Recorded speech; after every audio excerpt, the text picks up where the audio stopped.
Salam dəyərli izləyicilər. Qərbi Azərbaycan televiziyasının efirində icma gündəmi verilişinin növbəti buraxılışını təqdim edirik. Studiyada mənəm, hər zaman olduğu kimi aparıcınız Lamiyə Rövşən qızım. Bu həftədə Qərbi Azərbaycan icmasının müxtəlif istiqamətlərdə həyata keçirdiyi tədbirlər ziyalılarımızın fəaliyyətinə və milli dəyərlərimizin təbliğinə dair önəmli görüşlər efirimizdə yer alacaq. Gəlin icmanın həftəlik fəaliyyətinə qısa nəzər salaq. Azərbaycan Respublikasının Prezidenti Müzəffər Ali Başkomandan İlham Əliyevin Azərbaycan Milli Elmlər Akademiyasının 80 illik yubileyinə həsr olunmuş çıxışı bu həftə ölkə gündəminin əsas mövzularından biri oldu. Dövlət başçısı çıxışında zəfər ruhunu, elmin və intellektual potensialın əhəmiyyətini, eləcə də Qərbi Azərbaycana qayıdış məsələsini xüsusi vurğuladı. Prezident bildirdi, Azərbaycanlıların indiki Ermənistana qayıtması Ermənistan xalqını qorxutmamalıdır. Biz öz torpaqlarımıza tanklarla yox, avtomobillərlə qayıtmalıyıq. Bu sözlər Qərbi Azərbaycan icması tərəfindən də böyük rəğbətlə qarşılandı və tarixi ədalətin bərpası istiqamətində dövlətin prinsipial mövqeyinin növbəti təsdiqi kimi qiymətləndirildi.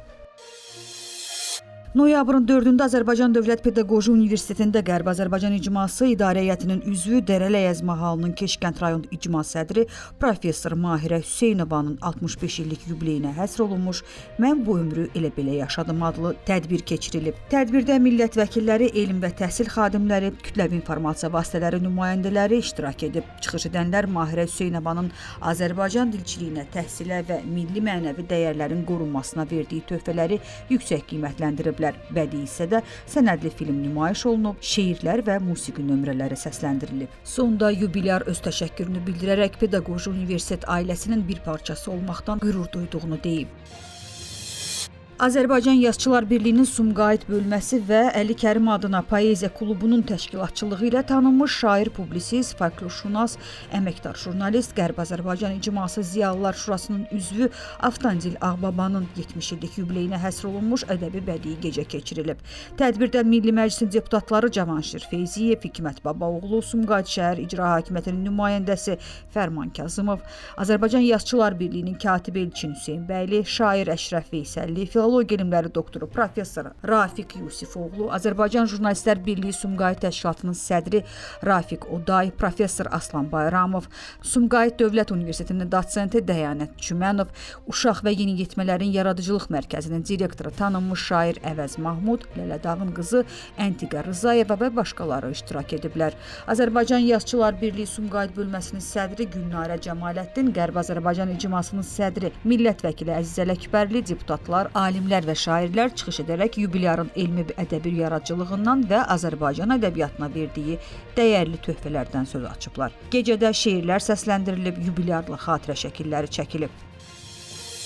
Qərbi Azərbaycan İcmasının Nizami rayon nümayəndəliyində 8 noyabr zəfər gününə həsr olunmuş tədbir keçirilib. Tədbirdə həmçinin Qərbi Azərbaycan İcmasının Suraxanı rayon nümayəndəsi İxtiyar Nəcəfov, Sabunçu rayon nümayəndəsi Ələmdar Nəbiyev, Xəzər rayon nümayəndəsi Alla Aliyev, Vedi rayon Yengicə kənd icma sədri Mahirə Ələkbərova, dosent Fəxrəddin Əliyev, Nizami rayon üzrə dairə sədri Fəridə Rızayeva, Nizami rayon bələdiyyə sədrinin müavini Yeganə Abbasova, əməkdar müəllim Nazim Qasımov, Texniki Kollecin müəlliməsi Nərmin Məcidova və digərləri iştirak ediblər. Rayon nümayəndəsi Xəqani Səfərov çıxışında bildirib ki, 8 noyabr zəfər günü Azərbaycan xalqının tarixində unudulmaz gündür. Tədbirdə digər rayon nümayəndələri, ziyalılar və müəllimlər çıxış edərək Şuşanın azad edilməsinin müharibənin taleyində oynadığı mühüm roldan danışıblar. Sonda bir sıra üzvlərə üzvlük vəsiqəsi təqdim olunub. İcma gündəmi davam edir, dəyərli izləyicilər. Bugünkü verilişimizdə Azərbaycan Respublikasının Prezidenti Müzəffər Ali Başkomandan İlham Əliyevin Azərbaycan Milli Elmlər Akademiyasının 80 illik yubileyindəki tarixi çıxışında səsləndirdiyi mühüm fikirlərdən danışacağıq.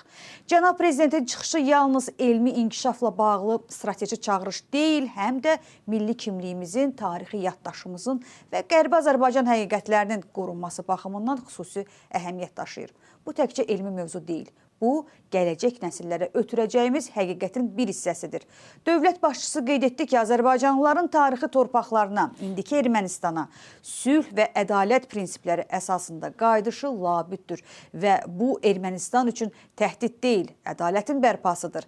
Eyni zamanda prezident erməniləşdirilən toponimlərin, yəni qədim yer adlarımızın bərpası, elmi əsaslarla sənədləşdirilməsi və dünyaya tanıdılması məsələsinə də diqqət çəkdi. Bu çağırış Qərbi Azərbaycan icmasının uzun illərdir apardığı tarixi və mədəni mübarizənin dövlət səviyyəsində dəstəkləndiyini bir daha göstərdi.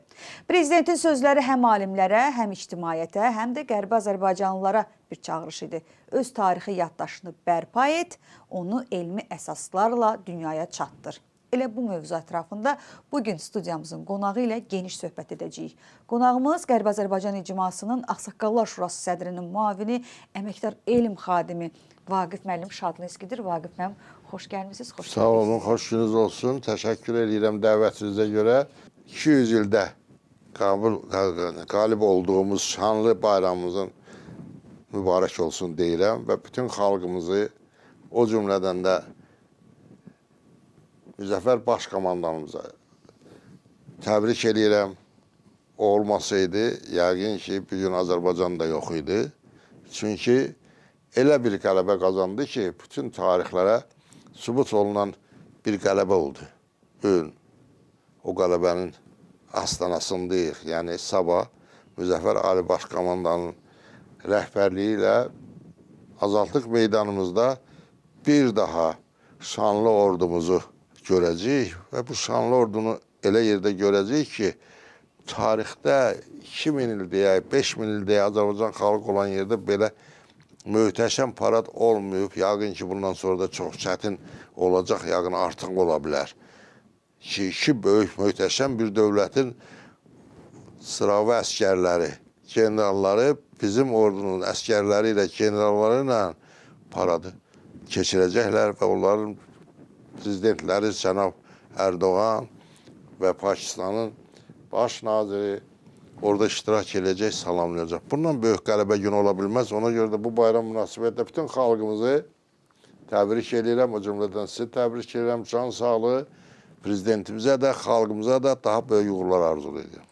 Bəli, Vaqif müəllim, zəfərin, belə deyək də, astanasındayıq. Artıq 5-ci il dönümüdür, böyük zəfərimizin 5-ci il dönümüdür və böyük bir sevinç, qürur hissi ilə biz bugünə hazırlaşırıq. Bütün xalqımız bunu, o meydanın açılışını, o insanlar bir daha görmək istəyirlər, arzu edirlər ki, yəni belə bir bayram dünya xalqlarının heç birinə qismət olmuyor. Bəli.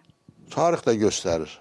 Olmayıb ki, itirilmiş torpaq yenidən 30-35 ildən sonra qaytarılsın və onlara məcbur olunsun ki, kapitulyasiya aktına qol çəksinlər. Bundan böyük bayram ola bilməz ki. Biz cənab prezidentin Azərbaycanın qaymağı olan alimlərin yığıncağında dediyi sözlərin qulağımıza sırğalıyıb asmalıyıq. Prezident nə dedi orada? Prezident dedi ki, 10 il bundan qabaq mən burada oldum, çıxış elədim, bəzi göstərişlər verdim. Əfsuslar olsun ki, inkişafla əlaqədar olaraq o göstərişlərin hamısı yerinə yetirmiş. Milli kimliyimizi tanıtmaq uğrunda insanlar çox az iş görürlər. Bu milli kimliyimizin tanıtmağının astanasında bir hadisə durur. Parçalanmış Şimali Azərbaycanın kimliyi, tarixi, torpağı, adət-ənənəsi insana çatdırılmalıdır. İnsanların hamısına, bütün dünyaya çatdırılmalıdır. Cənab prezidentimiz 3 il bundan qabaq bizlə görüşəndə böyük bir proqram verdi. Bəli. Yol xəritəsi cüzdü. Xəritə verdi, yol qoydu bizə ki, bu işləri eləyin və dünyaya sübut eləyin ki, siz Qərbi Azərbaycanda doğulmuşsunuz, böyümüşsünüz, valideynləriniz, ulu babalarınız o torpağın yiyələri olub. Biz nə arırıq? Az iş görürük. İstər alimlərimiz, istər müəyyən vəzifədə olan insanlarımız Çox az iş görüblər bu barədə. Mən belə istə bilər. Düzdür, müəyyən işlər görülüb. 3 dənə böyük konqres keçirilib. 40 dövlətin iştirakı ilə mən də orada iştirak eləmişəm. Mən də bu konqresin birində biraz yüngül çıxışım olub, sual vermişəm gələn nümayəndələrə. Amma nəticə azdır. Düzdür, kitab da buraxılıb, xəritə də çəkilib. Amma bu xəritəni dünyaya çatdırmaq lazımdır. Kabinetlərə göndərib bir dənə xəritə başımızın üstə asmaq. Biz onsuz da bilirik də bunu. Bəli. Amma biz bütün dünyaya şərh eləməliyik. İnsanlarımız elmi məqalələrlə çatdırmalıdırlar dünyaya. Hər yerə göstərməlidirlər. Mən bir 700-800 kəndin adlarının dəyişdirilməsi haqqında bir 200-300 səhifədən nüsxədən ibarət bir kitab buraxdım. Yəni o kitab mən beynimdən gəlmədi. Tapdığım yazılardan... Həm də 3 dildə oldu o kitab, səhv etmirəm. Bəli, həm 3 dildə oldu, həm də o kitabın əsası nədən ibarətdir? Kitabın başlığında Ulu Öndər Heydər Əliyevin verdiyi Qərbi Azərbaycan haqqında, soyqırım haqqında qərarlar 3 dildə, Cənab Prezidentimizin verdiyi çıxışları 3 dildə və o yazılar da ki, göstərildi ki, hələ tarixi kitablardan ermənilərin buraxdığı 71-ci ildə ermənilər bir kitab vururlar. Vassaydini, Vastoçnaya, Armeniya, Krasi. İki nüsxədən, ciliddən ibarətdir. Birinci, ikinci cilidi o kitabın. İkinci cilidi tamamilə Azərbaycanın hadisələrinə eləyir. Yəni 1827-ci ildən sonra olan hadisələr, ona qədər olan kəndlər və orada da kəndləri onlar səhv də olsalar özləri üçün veriblər, hamısını Azərbaycan dilində veriblər. Neçə kəndlər var, Azərbaycan kəndləri. Hazır şeydir, onu biz çap elədik, yığdıq. 785 kəndin adı hansı ildə, necə dəyişdirilib erməni adına söylüb, onu verdik. Prezident nə dedi? Prezident dedi ki, bütün dünya bilir ki, Göyçə gölü Sevan deyil. Biz də bilirik də, dədə babamız da, hamımız deyirik ki, Göyçə gölü, Göyçə gölü. Amma bu Göyçə gölü haqqında bir gözəl bir novella kimi bir şey çəkildi mi? Bunu Avropada bilirlər mi? Bunu Avropaya göndərdilər mi? Amerikada bilirlər mi? Yox. Bilmirlər. Bəli. Bilmək də istəyirlər. Bəli. Amma başa salan yoxdur. Başa salan yoxdur. Səhvveriklərimiz bu haqda eləməlidirlər və bizim elm adamlarımız. Göyçə gölü niyə deyirlər və yaxud Bala Göyçə gölü də var axı. Bəli, bəli. Bunların hamısının əlaqələrini yazıb göndərməliyik. Elm adamları bu haqda məqalələr, dissertasiyalar yazılmalıdır. Doğru. Eləmirlər. Bir alim kimi, bir belə deyək də illərini belə elmə həsr eləmiş, bax bu tədqiqatlara həsr eləmiş insan kimi nə məsləhət görürsünüz? Bax nə etməlidirlər? Ölkəmizin başçısı Müzəffər Ali Başkomandan sənə deyir ki, get tarixini yaz. Bəli. Araşdır. Və tarixləri vaxtı ilə bizim alimlər araşdıranlar olub, az olub. Amma indi başqa dövlətlər arasında tariximizi araşdıranlar var. Gözəl yazılarımız var.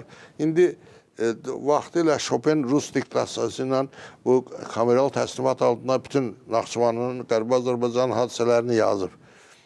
İndi orada yazıb ki, Tatar kəndləri, biz də yazırıq təzdən Tatar kəndləri. Yaxşı, niyə Tatar kəndi deyilib, onun mənasını qoy ki, o vaxt müsəlmanı artırmaq istəmirdilər. Azərbaycan Tatar yəni deyirlər ki, bunlar Tataristan deyir, bura gəlmədilər. Doğrudur. Bunu biz kitab yazırıq, yenə yazırıq Tatar kəndi. 5 dənə Tatar kəndi vardı, 2500. Heç olmasa özümüzdən nəsə heç olmasa bir onun qabağında bir dənə yaz ki, filan səbəbə görə bunları Tatar adlandırıblar. Və yaxud təsəvvür edin, gimnaziyalar açılırdı. Məktəblər açılırdı. Rus Tatar məktəbi. Mənim atam oxuyub o məktəbdə. Danışırdı mənə ki, necə dərsi keçirlər, Azərbaycan dili dərsi keçirlər Rus Tatar məktəbində. Amma adını qoyurdular Rus Tatar məktəbi. Təsəvvür edirsiniz ki, 28-30-cu illərdə Vedi rayonunda gedən Rus Tatar məktəbinin prodüseri Bala Sultan Şadlinsk olub. Və o maliyyələşdirib o məktəbi də. Amma indi yazırlar Rus Tatar məktəbi. Yaz ki, buna görə Tatar məktəbi deyirlər. Biz bilirsiniz, komentari vermirik. Bəli, biz indi istəyirik onlardan sülh barışığına gedək. Amma Biz keçmişi eləmirik, qardaş. Nəyə görə siz bizi qırırdınız? Mən sual verirəm, bəzən Rusiyaya gedəndə, çıxışlar eləyəndə erməni alimləri olur, qısa söz. Mən onlara bir sual verirəm. Mən başa düşmürəm, siz bizdən nə istəyirsiniz? Biz sizə nə eləmişik? Niyə bizə bu cür düşmən kimi baxırsınız? Niyə insanlarımızı qırırsınız? Keçmiş Ermənistanın Səhiyyə naziri var, Histologiya kafedrası müdürdür. Mən də Moskvada beynəlxalq konferansda 2-3 dəfə iştirak eləmişim. Mənə deyirdi ki, biz nə tər eləyək barışıq? Mən dedim ki, axı sən mənim başa sal görüm, bizdən nə istəyirsiniz? Biz də onun əsasında bilinməsə deyək ki, sən gəlib mənim torpağımı almısan və olmayan şeyi deyirsən mənimkidir. İndi 2 gün bundan qabaq bir Qaysaryan adlı erməninin Yerevanda çıxışını təsadüfən baxmışam. Çıxış edir, deyir ki, mən başa düşmürəm, biz Azərbaycandan nə istəyirik? Mən xəritələrə, tarix kitablarına, başqa kitablara baxmışam. Heç bir ölkədə zəngi sözü yoxdur. Təsəvvür edirsiniz. İrəvan ortasından Zəngi çayı keçir. Böyründə Zəngibasar rayonu gedir. Biraz bu tərəfə gəlirsən, Zəngəzur. Bu Zəngəzurda olan kəndlər, Zəngibasarda olan kəndlər, Urxanlıda olan kəndlər hamısı bir-birini əvəzləyir. Və bunlar bu kəndlərin adını dəyişirlər. İndi sən adını dəyişənə görməli, varındısa yazıydın ki, 100 il bundan qabaq bu kəndin erməni adı nə olub? Olmayıb axı. Mən hesab edirəm ki, bugün, bu həftə ərzində verilən cənab prezidentin böyük bir yol tapşırığını bizim alimlərimiz yerinə yetirməlidirlər. Bugün 60 milyona yaxın dünya ərzində Azərbaycanlılar yaşayır. Bu 60 milyonun bir sərkərdəsi var. Bu 60 milyonu birləşdirib, bir cərgəyə gətirən, bir torpaq yiyəsi eləyən, bir tarixini təzələnmək istəyən, tarixi axtarıb, tarixdə olan şeyləri üzə çıxardıb, dünya göstərmək üçün bir sərkərdəsi var. Bu sərkərdə bütün dünya bugünkü halda sübut elədi ki, dünyanın bir nömrəli otağında bir nömrəli dövlət başçısının yanında sözünü deyə bilən adamdır və özünü dünyaya tanıtdıran bir insandır. Bunun dediyi yolla gedək də. Doğru. Doğru. Gedək də. Doğru, Vaqif müəllim. Təşəkkür edirəm sizə. Yolumuz Qərbi Azərbaycanadır, Vaqif müəllim, necə deyərlər. Amma elm əsaslarla, sübutlarla, faktlarla, toy bayramla, nağara çala-çala, sazdan, çöllərdən rahat gedək, maşınlarla. Allah qoysa, bugünüzə Coradizdən, artıq deməli, Coradizdən Ağbəndə həm dəmir yolunun, həm qara yolun çəkilməsinə güclü başlandı. Özü də az qalıb, onun 80% qədər qalıb. Deməli, biz dünyaya sübut edirik ki, əgər o, indi adını qoyurlar, Trump yolu, istəyirsən Əhməd yolu qoysunlar, Məhməd yolu qoysun, Zəngəzur koridorudur, Zəngəzur çığırıdır. O yol açılmağa başlayanda biz dünya sübut edəcək ki, bizim rahat vagonumuz da durub orada, maşınımız da durub orada. O 42 kilometri qutarın, gedək gələk. Buna biz hazırıq. Dəyərli izləyicilər, Qərbi Azərbaycan televiziyasında İcma gündəmi verilişinin növbəti buraxılışını təqdim etdim. Qonağımız, müsahibimiz, dəyərli ağsaqqalımız, elm adamımız, əməkdar elm xadimi və alim Vaqif müəllim Şadlinski idi. Sizinlə isə mən idim, Lamiyə Rövşən qızı. Növbəti buraxılışımızda görüşərik. Özünüzdən müğayət olun.